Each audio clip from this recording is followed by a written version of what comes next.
Chapitre 15.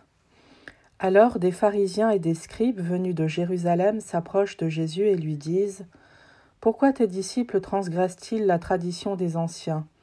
En effet, ils ne se lavent pas les mains avant de manger. » Jésus leur répondit : « Et vous, pourquoi transgressez-vous le commandement de Dieu au nom de votre tradition ?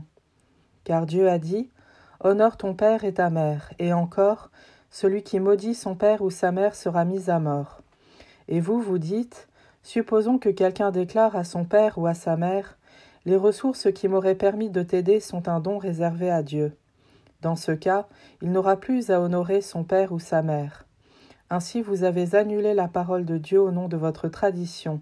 Hypocrite. Isaïe a bien prophétisé à votre sujet quand il a dit : ce peuple m'honore des lèvres, mais son cœur est loin de moi. C'est en vain qu'ils me rendent un culte. Les doctrines qu'ils enseignent ne sont que des préceptes humains. Jésus appela la foule et lui dit : « Écoutez, comprenez bien.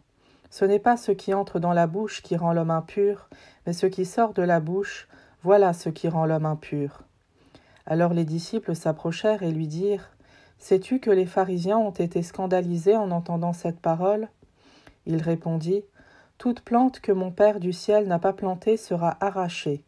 Laissez-les, ce sont des aveugles qui guident des aveugles. Si un aveugle guide un aveugle, tous les deux tomberont dans un trou. » Prenant la parole, Pierre lui dit : « Explique-nous cette parabole. » Jésus répliqua : « Êtes-vous encore sans intelligence, vous aussi ? Ne comprenez-vous pas que tout ce qui entre dans la bouche passe dans le ventre pour être éliminé ? Mais ce qui sort de la bouche provient du cœur, et c'est cela qui rend l'homme impur. Car c'est du cœur que proviennent les pensées mauvaises, meurtre, adultère, inconduite, vol, faux témoignage, diffamation. C'est cela qui rend l'homme impur, mais manger sans se laver les mains ne rend pas l'homme impur. » Partant de là, Jésus se retira dans la région de Tyr et de Sidon. Voici qu'une Cananéenne venue de ces territoires disait en criant : « Prends pitié de moi, Seigneur, fils de David, ma fille est tourmentée par un démon. » Mais il ne lui répondit pas un mot. Les disciples s'approchèrent pour lui demander : « Renvoie-la, car elle nous poursuit de ses cris. » Jésus répondit : « Je n'ai été envoyé qu'aux brebis perdues de la maison d'Israël. » Mais elle vint se prosterner devant lui en disant : « Seigneur, viens à mon secours. » Il répondit : « Il n'est pas bien de prendre le pain des enfants et de le jeter aux petits chiens. » Elle reprit : « Oui, Seigneur, mais justement les petits chiens mangent les miettes qui tombent de la table de leur maître. » Jésus répondit : « Femme, grande est ta foi, que tout se passe pour toi comme tu le veux. » Et à l'heure même sa fille fut guérie. Jésus partit de là et arriva près de la mer de Galilée. Il gravit la montagne et là, il s'assit. De grandes foules s'approchèrent de lui avec des boiteux, des aveugles, des estropiés, des muets et beaucoup d'autres encore. On les déposa à ses pieds et il les guérit.